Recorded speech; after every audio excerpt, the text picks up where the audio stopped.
বাংলা থেকে এত লোক যাচ্ছে কেন? অন্য জাতি থেকেও শ্রমিক নেই? বিহার থেকে এখন সংখ্যাটা কমে গেছে, বিহার থেকে, বিহার, ইউপি, আর থার্ড হচ্ছে বাংলা।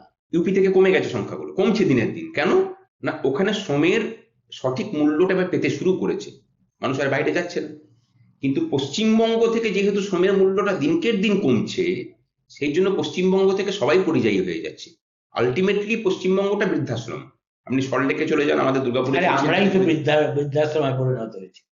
নেই তো, এখানে কোনো কাজ নেই। না হলে কোন বাবা মা চায়, কোন সন্তান চায় যে তার পরিবারকে ছেড়ে দিয়ে সে বিদেশ বিভুঁইয়ে পড়ে থাকবে? আমরা পশ্চিমবঙ্গটাকে এই জায়গাতে নিয়ে যে গেলাম কি কারণে? এর কারণটা কিন্তু এই সরকারি কর্মচারীদের ডিএ না পাওয়ার সাথেও মানে সম্পৃক্ত, পরোক্ষভাবে যুক্ত। মানে এই ক্রাইসিসটাকে তৈরি করা হয়েছে, এবং এরা যখন বাঙালি অস্মিতার কথা বলেন তখন বিশ্বাস করুন ভয়ানক রাগ হয়। এই বাঙালি জাতির সমস্ত সম্মানটাকে এরা দায়িত্ব নিয়ে শেষ করেছে। এদের মতো বাঙালি মনীষীদের হাতে সম্মানহানি অন্য কোনো জাতি করেনি, এরা যা করেছে। তারপরে যখন বাঙালি অস্মিতা নিয়ে কথা উদাহরণ দাও।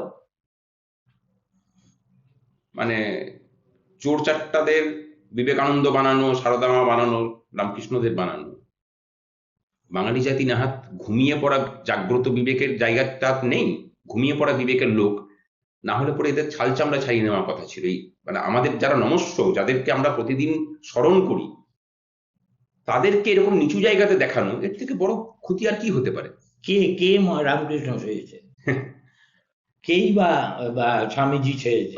অভিষেক ব্যানার্জিকে বলা হয়েছিল স্বামী বিবেকানন্দ। ও হ্যাঁ। মমতা ব্যানার্জিকে বলা হয়েছিল সারদামা। না, মমতা ব্যানার্জিকে আবার চৈতন্যদেবের সঙ্গেও তুলনা করা হ্যাঁ, হয়েছে।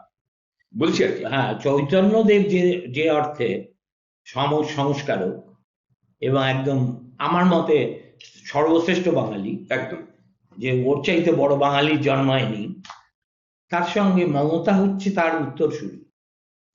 সেটা যদি বলেন না, তাহলে আপনি যে অর্থে বিশ্লেষণ করলেন চৈতন্যদেবের মানে কার্যকলাপকে, তার ব্যক্তিকে দেখে, মমতা ব্যানার্জির ব্যক্তিটাকে যদি মানে ওটাকে যদি হোয়াইট দিয়ে আপনি রং করেন, এটা যদি ব্ল্যাক দিয়ে করেন, তাহলে কিন্তু এই ব্ল্যাকের যে মানে সর্বোচ্চ সীমাটা, সেই সীমাতেও কিন্তু আর কোনো বাঙালি পৌঁছাতে পারেনি।